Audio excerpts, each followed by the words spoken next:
12-0 on the heads-ahead. They last met in Singapore in 2017. 34-0 Canada beat Hong Kong that day. Leads Canada out onto the Commonwealth Stadium here. Max Woodward, the Hong Kong captain. Can they upset the home crowd here? Rob Vickerman alongside for this one. Canada wanting to get the good vibrations from their home crowd once again. Yeah, they really are. We saw it last week. They upped their game. They rose to the cheers the crowd are producing. It's a young, experienced team, as we say, for quite a fair few of these. Hong Kong will be a really interesting battle. That man in shot on the left, Denmark, is one to watch for Hong Kong. The Canadians showed some brilliant touches. Ben Breakspear, who refereed the cup final in Vancouver last week in his first ever tournament. The Welshman takes care of this one between Canada and Hong Kong in Pool A.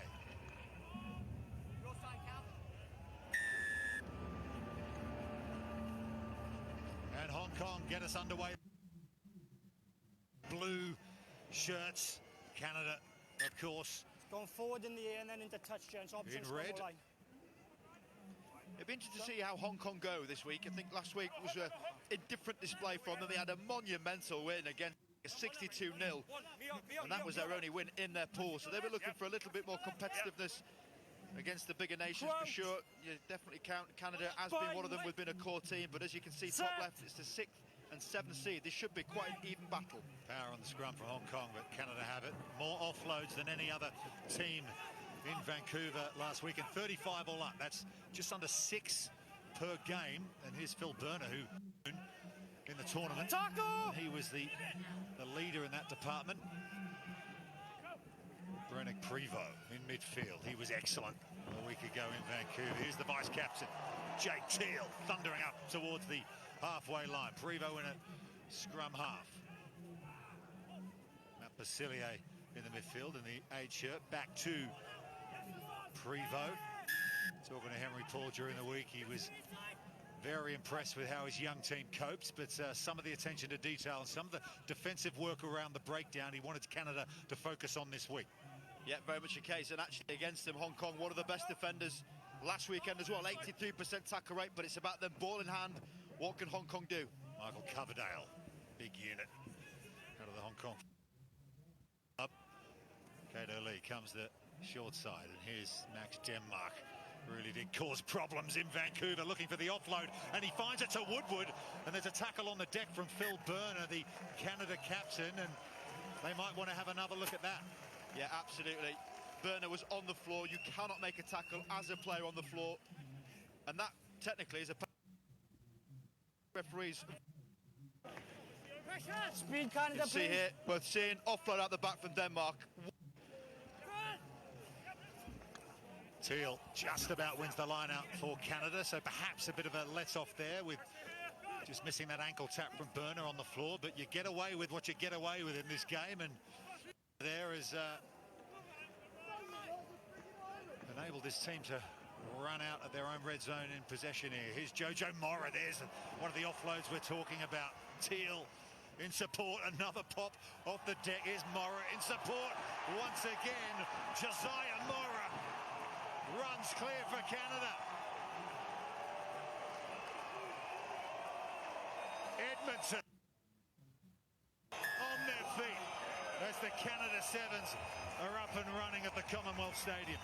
Yeah, really good bit of noise. Fans loving it, even if you're wearing a Fiji shirt, but it's about this direct approach. The offloads, which are still counted off the floor. Ball kept alive from Teal, and Mora, the man who started it, near enough on his try line, gets to go the final distance, the last leg of the relay from the 4 players competing well. And that's exactly what this tournament, this crowd and this team needed. The Toronto Saracen, Jojo Mora.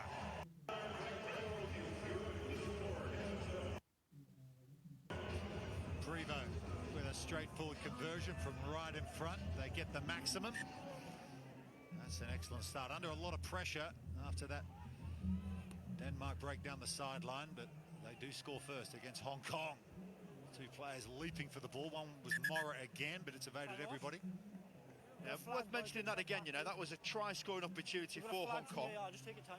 But it was turned over, and And then Canada got their chance, and it's a 200-metre play. They went back down the depths. This was it. So the player on the floor is not allowed to make the tackle. Burner clearly there. Try line beckoning. That is a real chance for Hong Kong.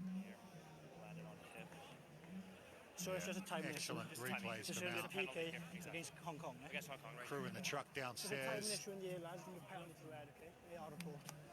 Contact in the air. So decision goes against Hong Kong here. Well, Hong not Kong getting much in the luck at the moment, are they? Okay, Hong Kong in the air, sorry. No, sometimes you can feel as though it is going against you. I mean, the saying contact in the air, I've got a real problem with this because you have to contest it. Denmark, penalty. he is higher than Mora. He's going for the ball. I understand what the assistant referees are seeing, but they're not that experienced in sevens. The referees have to have more of a stance there to say it was a competition, play on. Yeah, they talk about fair contest, talk about rugby Can't leave the line, incidents. but okay. Two players jumping for the ball. Yeah, they're on the line. Kato Please Lee have the space. throws to the line out. Callum McCulloch brings it down for Hong Kong. Liam Herbert switches it back the other way to Kato Lee, vastly experienced player. Here's big Callum McCulloch. 6'3", 16 stone, made his series debut last week. Here's Herbert again. Prevo with the tackle, but in support is Hugo Styles. Hugo Styles, he's been shepherded towards the sideline by Alex Russell. Good defense from Russell. Try saver. Once again, over the top to Teal. Teal with the show, doesn't have the wheels, but he offloads to his good buddy, Phil Burner.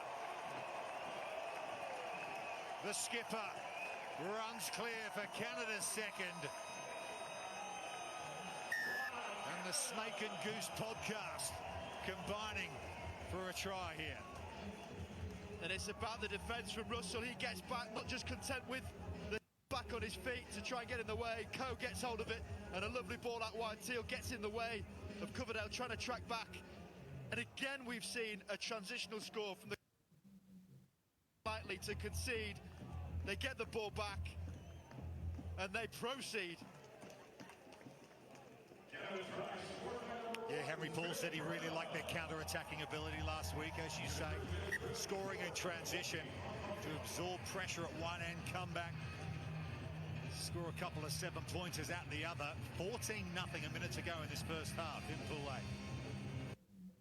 And you got to feel a bit for Hong Kong. But it's about using this partisan crowd to your best. And what a leap from Mora. Mora flies high into the Edmonton sky to bring that down, but it's been turned over. Hong Kong coming away with it. You've got to say, they probably deserve some points out of this first half, approaching the final 30 seconds of it. McCulloch, there's the offload to Kato Lee. One more pass to Max Woodward. He straightens the attack. He's got support. Lee again. This is really good stuff from Hong Kong, and Lee will score. Well, that was absolutely brilliant from Hong Kong, under all sorts of pressure on the scoreboard, and they showed what they can do. Absolute quality. First and foremost, what a leap from Mora, but then Hong Kong using the same playbook as Canada. Transition plays, it's what you want, broken field defence, but this support play is some of the best. That is using almost every single player from this Hong Kong team. One of the best team tries you're likely to see on day one. We're talking about the effect of week 2, but you would not know it. What a great impact from Hong Kong. Conversion important goes over for Hong Kong. It is a one-score game as we go to drinks here. Canada with 2 early tries. Hong Kong coming back 14-7.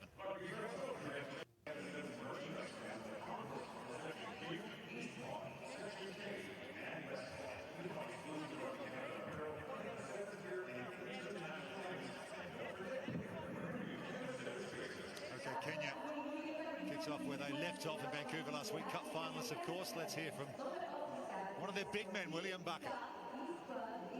Big William Bucker, you've been around the series for a decade, my friend. Yeah. What do you love about the current team? It's a mixture of some old guns and the new boys, and they're loving what they're doing so far, despite all the challenges we have back home. But we love representing our country, and they're giving everything, and I'm loving every moment of it. How much time do you spend doing the dancing, the tri-match celebrations? Because we love it. I mean, Alvin is the one who comes up with all the dance moves, and I mean, you see him dancing all the time. And yeah, it's all about having fun. It's I know it's work at the same time, but we always say all work with no play makes Jack a dull boy. So we try to enjoy every moment of it. Yeah. Well, we love it. All the best for the weekend, my friend. Thank you very much. Indeed. All work and no makes Jack a dull boy. That should be the motto for sevens, shouldn't it? What a character William Bakker is. And this crowd loving it as well.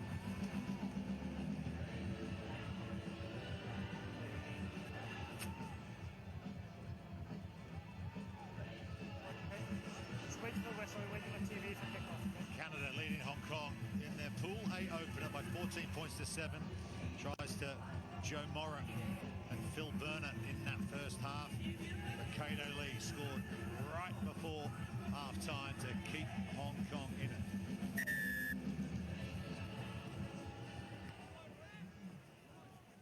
Prevost goes long to the far side, and Lee in the air. Well, was there contact in the air on that occasion? It's into the hands of Jake Teal. Here is Prevost. Russell to Burner. Morra, who's been into absolutely everything in this game so far. Leaping high on restarts, helping to set up tries, defensive tackles as Russell chips down the tram lines. Max Denmark getting back for Hong Kong.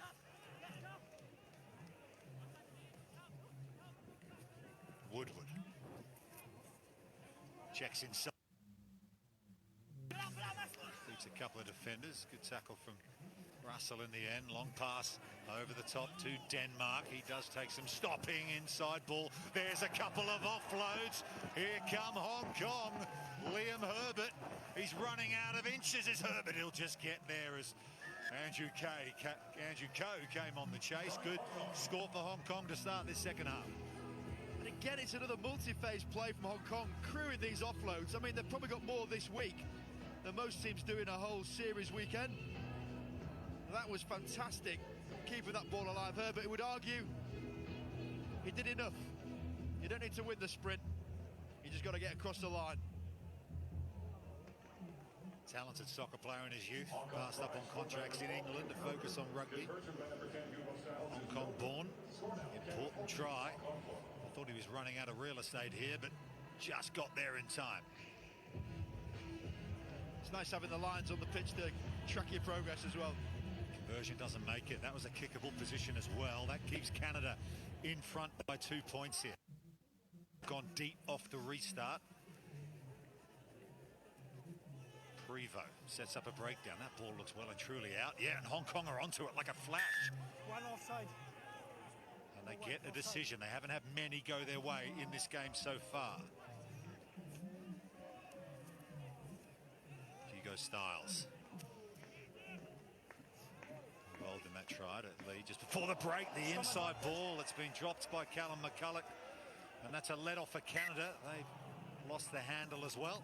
McCulloch was walking through. He knows exactly what was facing him there. It's a lovely inside line that he took. Time off. Because Herbert drew the defence, Coe had to commit. That is exactly where the line is. Through the gap. Can't hold it. I'm on centre, you're gents. And here we see it, right on the chin. Takes the Falcon. I was going to say, Back on. that's come off the Swede of McCulloch. Which is play on. Set! Perhaps hit his hands as well on the way down. Prevost. Canada leading by 2, 4:20 to go in this Pool A game. So crucial with some tough games to come to pick up your Advantage. opening win. South It's Africa not against him. in this pool as well. They'll be up next against Mexico. Don't pull a guy on the ground, please.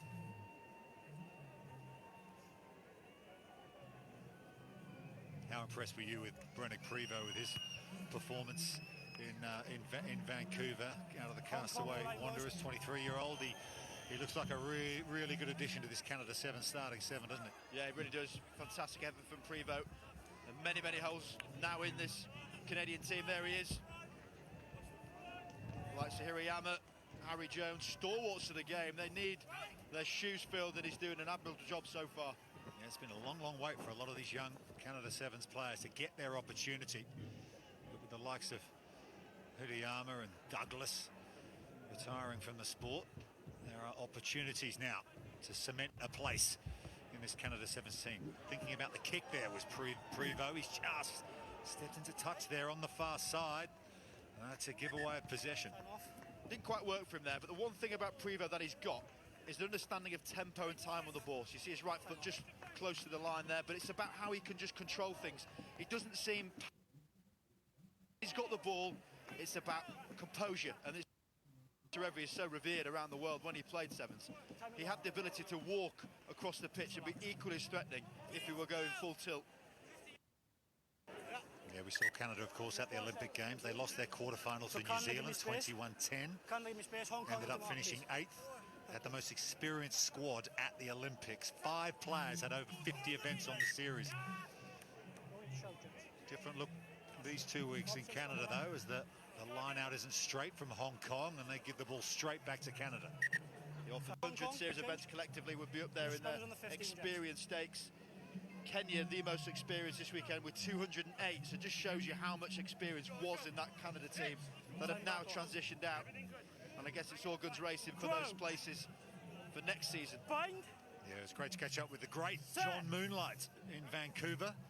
He's here this weekend as well. A firefighter these days, and we understand Nate Hsbc and just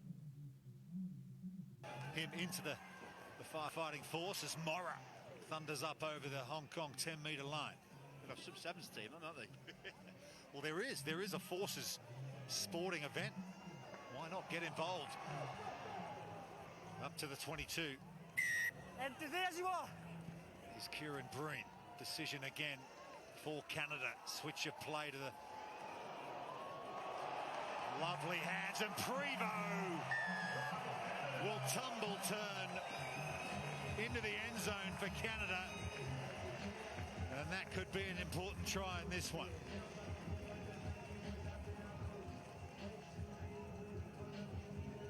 There's the try scorer, Mora taking it quickly. I love their first instinct is about offloading. Mora over the top.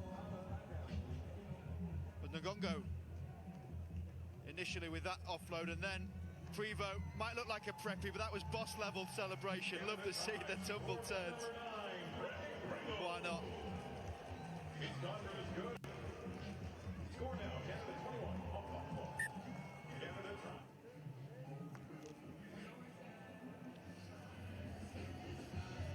So 21-12, the successful conversion for Canada. There's Thomas Isherwood, born in Leeds in England.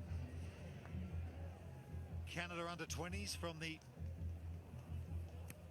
Okatokian club in South Alberta. Proud moment for him to play here at the Edmonton Sevens in his home province. That's some look too, isn't it? Tom Isherwood. Don't get many people in Leeds looking like that, though. Moved to Canada age 10.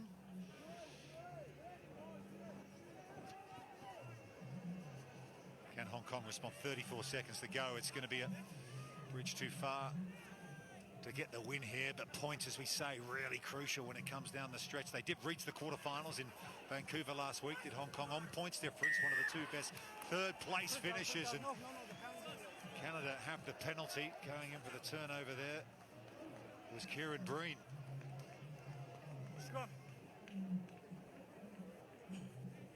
Yep.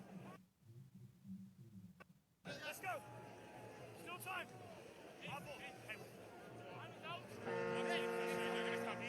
Take the hit, please. Crouch. Bind. Set.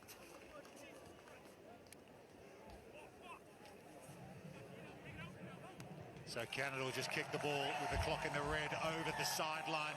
They Edmonton Sevens just how they wanted to. They had to work hard for it, but they have beaten Hong Kong in their Pool A opener by 21 points to 12.